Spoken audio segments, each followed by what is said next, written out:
Economic Enterprise Management and Development Office nagpahigayon og inspeksyon batok sa illegal extensions sa tanang mga vendors sa Panabo Premium Market. 5 ka mga vendors ang nahatagan og kaakibat nga penalty atol sa maong pag-inspeksyon sa paglapas sa maong balaod.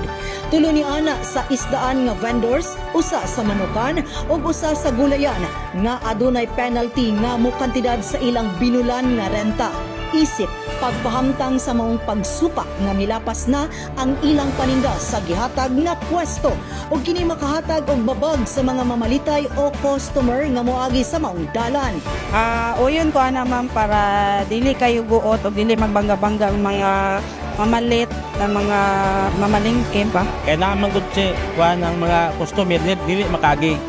Matud pa nga pag-o gi-implementar sa maong buhatan ang Municipal Ordinance 28 Section 12 nagpahigayon kini og mga pagpahibalo sa mga stall owners o tindera pinaagi sa pagpatawag og meeting, pagbutang og signages, pag-anunsyo o paghatag og notice. Kini usa ka pahinumdom sa tanang tenants sa palengke nga motuman sa tanang balaod aron hapsay ug walay babag ang pagpamalit sa mga katawhan sa sulod sa Panabo Premium Market.